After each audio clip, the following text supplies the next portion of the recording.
충만하신 하나님 아버지, 이 새벽에도 주님 앞으로 나아갈 수 있도록 저희들을 깨워주시니 감사드립니다.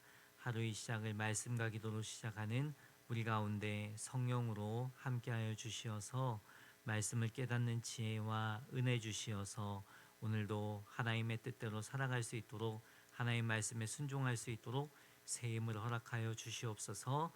예수님의 이름으로 기도드립니다. 아멘. 은혜 받으실 하나님 말씀은 민수기 22장 21절에서 35절 말씀입니다. 민수기 22장 21절에서 35절.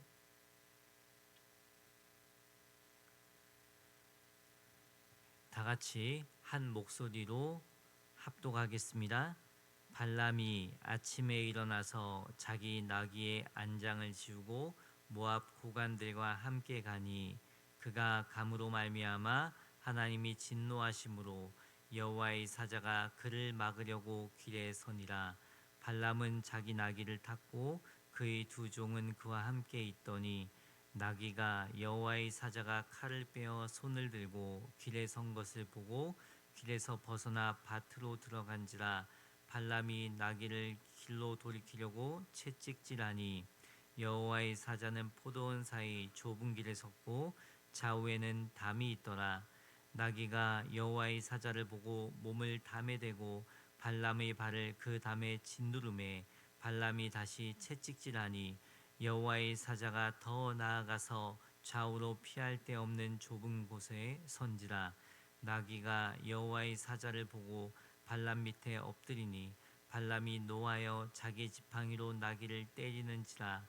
여호와께서 나귀 입을 여시니 발람에게 이르되 내가 당신에게 무엇을 하였기에 나를 이같이 3번을 때리느냐.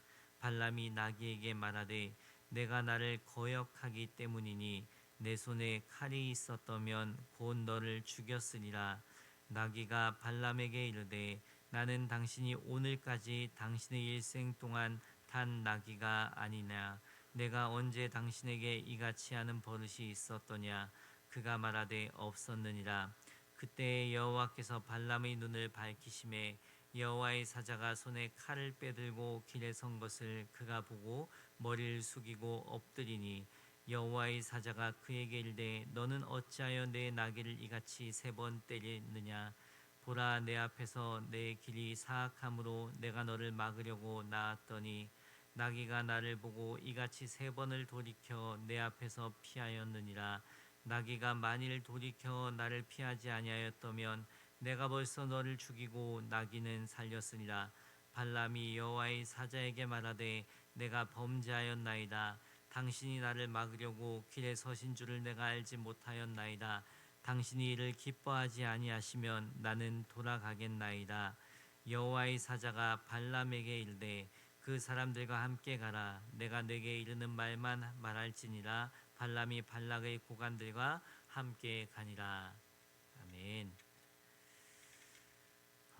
어제 말씀에 보면 모압 왕 발락이 이스라엘이 강한 족속들과 전쟁에서 승리한 소식을 듣게 됩니다. 그런데 그 이스라엘이 자신의 진영으로 들어온다는 소식을 듣고 두려워하게 되죠. 예. 저 족속이 어떤 족속이길래 우리가 생각했을 때 강하다고 생각했던 족속들을 물리치고 왔을까? 보니까 하나님이 함께하는 족속인 거예요. 예. 그리고 또 사전 조사를 해본 결과 이스라엘은 그렇게 전쟁에 능한 백성이 아니라는 것도 알게 돼요. 그렇다면 하나님의 도우심을 받아서 승리하는 족속이라면 영적으로 대응해야 되지 않을까, 그렇게 판단하지 않았을까 싶습니다. 그래서 생각한 것이 이 발람이라는 사람에게 이스라엘을 저주하게 하기 위해서 그를 불러들이려고 합니다. 이 발람이라는 인물은 누구입니까? 유명한 이방 선지자입니다. 이방 종교의 선지자예요. 오늘날로 말하면 점쟁이 무당입니다. 한 나라의 왕이 발람을 부를 정도이면 대단한 사람이었던 것 같아요. 그래서 모압 장로들이 복채를 가지고 발람을 찾아갑니다. 발람의 거주지는 아람입니다. 모압에서 아람까지는 640km입니다. 한 번 오고 가기가 먼 거리입니다. 그 먼 거리를 발람 한 사람 만나려고 찾아간 것입니다. 그런데 발람의 반응이 어떻습니까? 이 밤에 유숙하라, 여호와께서 내게 이르시는 대로 너희에게 대답하겠다 합니다. 그 밤에 하나님께서는 발람에게 그들과 함께 가지도 말고 저주하지도 말라 하십니다. 발람은 자기가 들은 대로 모압 장로들에게 말합니다. 하나님께서 허락하지 않으니 돌아가라. 그러자 발락은 두 번째 요청을 합니다. 더 높은 고관들을 보내서 어떤 대우를 할 것인지 이야기합니다. 그대를 높은 자리에 앉게 하고 원하는 것은 다 들어주겠다고 합니다. 그러자 발람이 18절에 보면 그 집에 가득한 은금을 내게 줄지라도 내가 능히 여호와 내 하나님의 말씀을 어겨 덜하거나 더하지 못하겠노라. 여기까지 말하고 돌려보내면 깨끗하게 끝날 일인데 19절에 그런즉 이제 너희도 이 밤에 여기서 유숙하라. 여호와께서 내게 무슨 말씀을 더하실는지 알아보리라. 이 말씀에서 알 수 있는 것이 무엇일까요?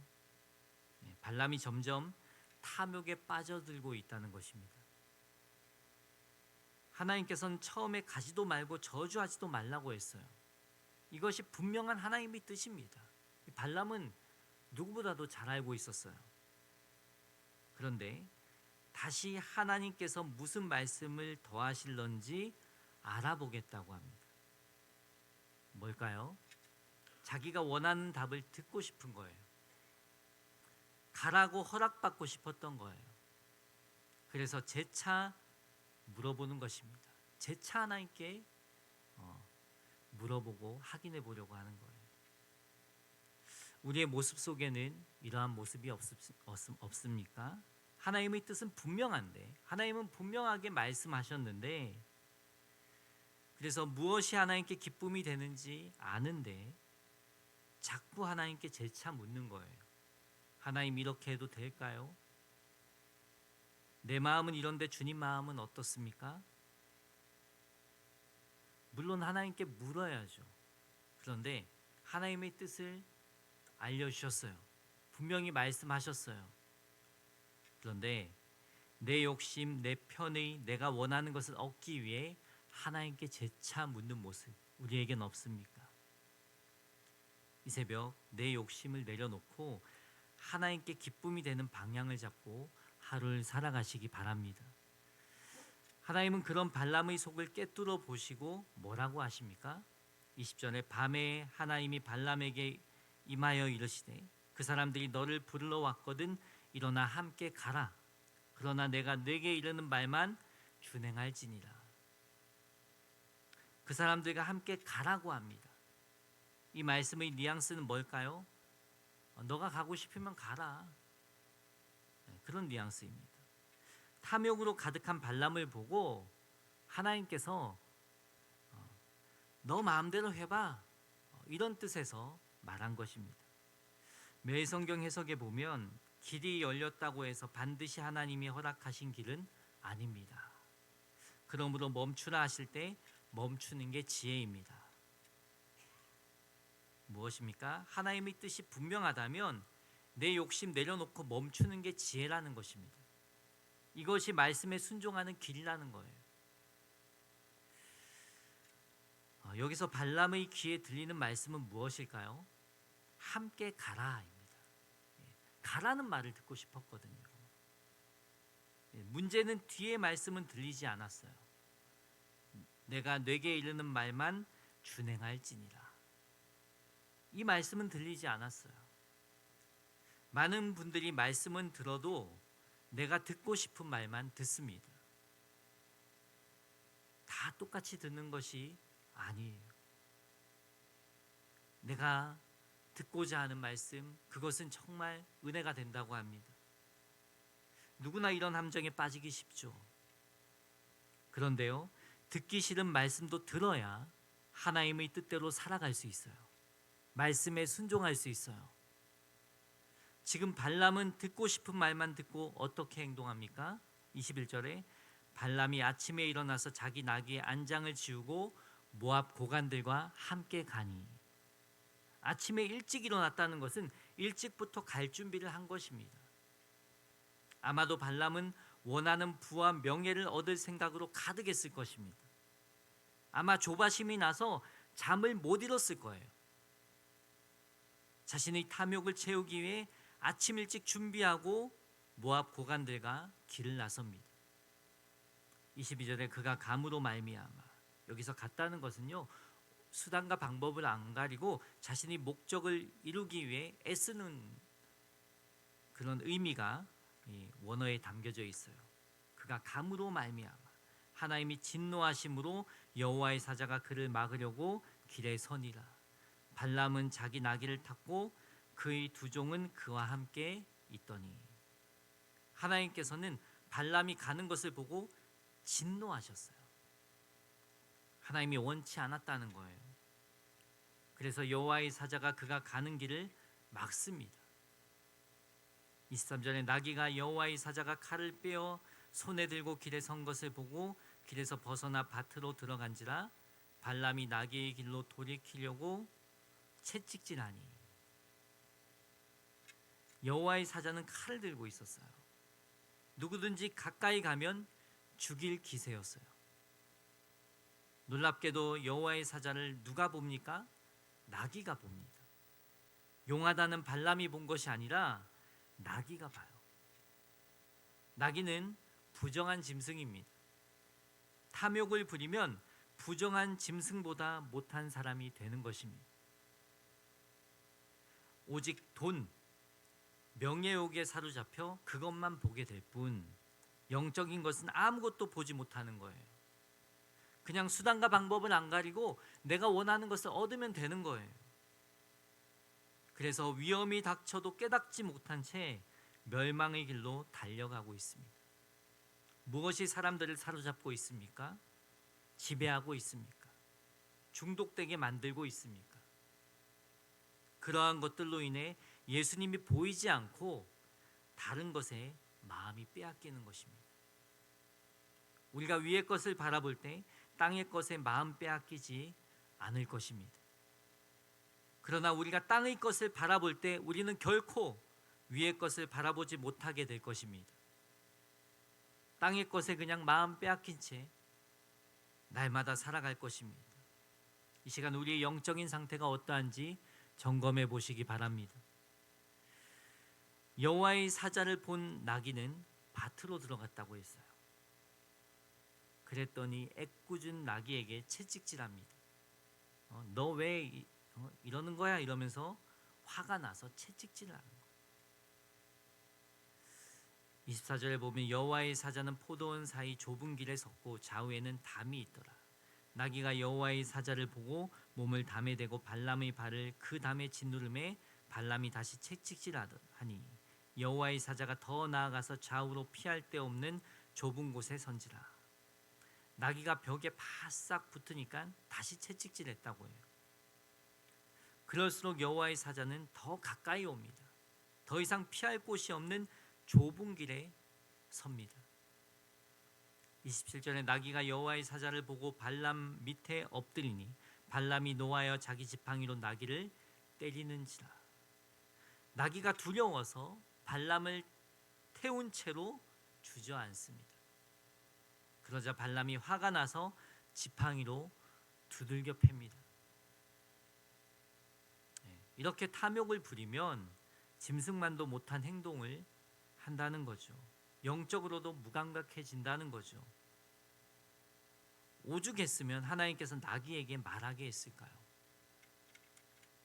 28절에 여호와께서 나귀 입을 여시니 발람에게 이르되 내가 당신에게 무엇을 하였기에 나를 이같이 3번을 때리느냐.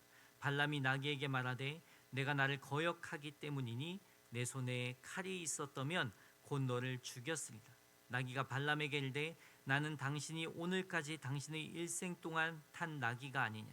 내가 언제 당신에게 이같이 하는 버릇이 있었더냐. 그가 말하되 없었느니라.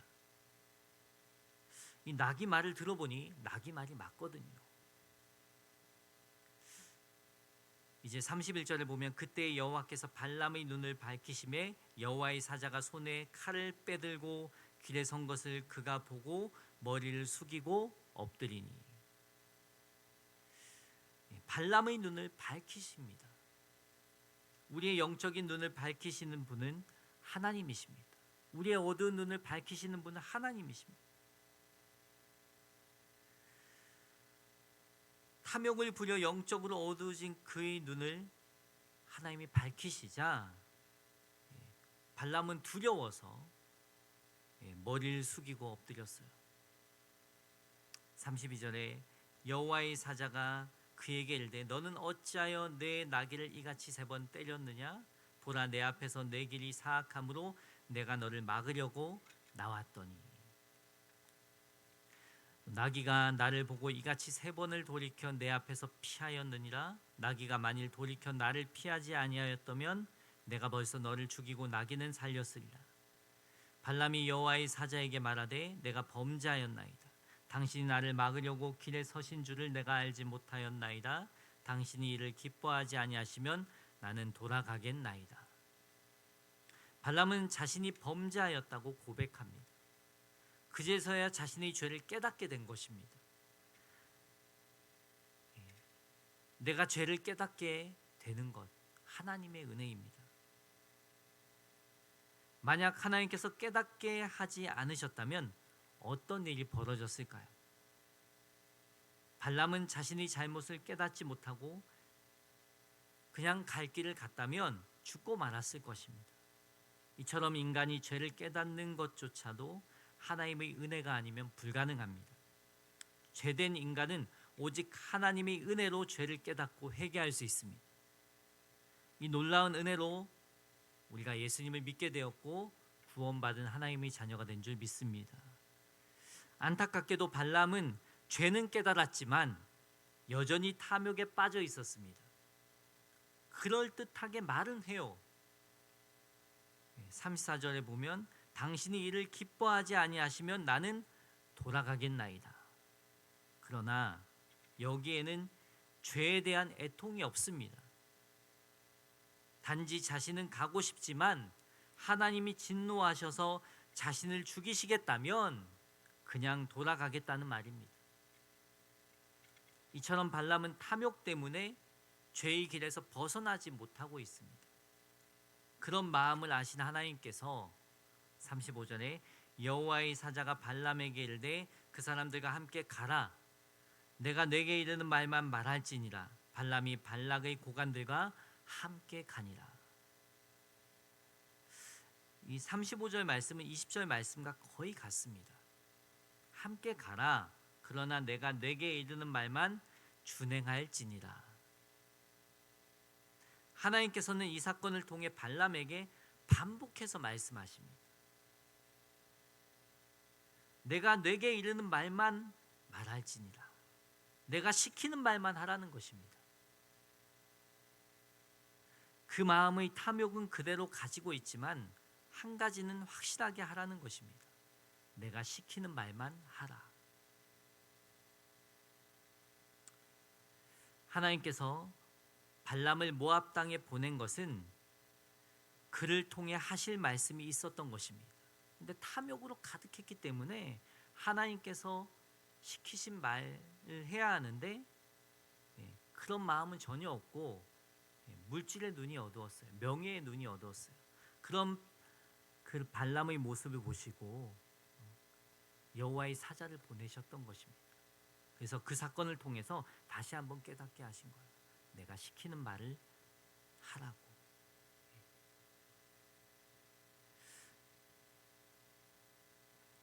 하나님께서 발람을 모압 땅에 보낸 것은 단 한 가지입니다. 그를 통해 하실 말씀이 있었던 것입니다. 저는 이 말씀을 묵상하면서 목회자로서 두려운 마음을 갖게 되었습니다. 하나님은 저를 통해서도 하실 말씀이 있겠다는 생각을 했습니다. 내 마음에 탐욕이 있어도 나를 통해 하실 말씀은 하시겠구나.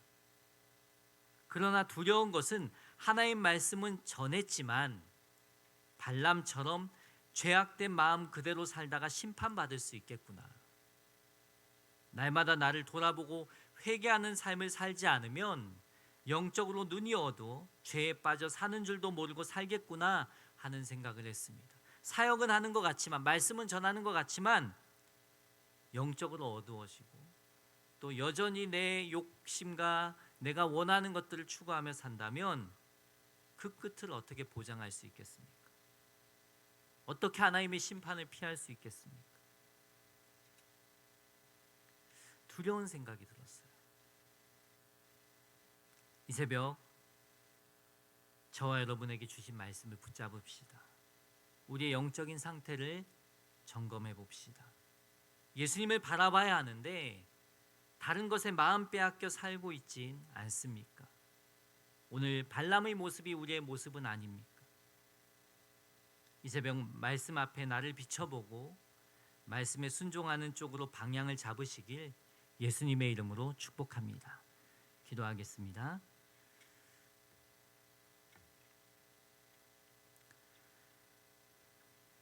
사랑과 은혜가 충만하신 하나님 아버지, 이 새벽 주님 앞으로 나아갑니다. 우리의 마음과 생각을 주관하여 주시옵소서. 우리 안에 모든 탐욕과 제약된 마음들을 십자가에 못 박고 예수님을 바라보게 하옵소서. 나는 죽고 예수로 사는 믿음의 길을 걷게 하옵소서. 순종의 길을 걷게 하옵소서. 말씀의 거울 앞에 우리 자신을 비춰보고 회개의 심정으로 기도하게 하시고 예수님 한 분이면 충분합니다.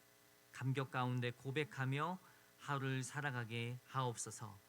귀한 예물 드린 손길이 있습니다. 하나님, 간절한 기도의 제목을 주님 아시는 하나님, 주님께서 들어주시고 주님의 제자된 삶을 살아갈 수 있도록 하나님의 말씀에 순종하며 나아갈 수 있도록 인도하여 주시옵소서. 거룩하신 예수님의 이름으로 기도드립니다. 아멘.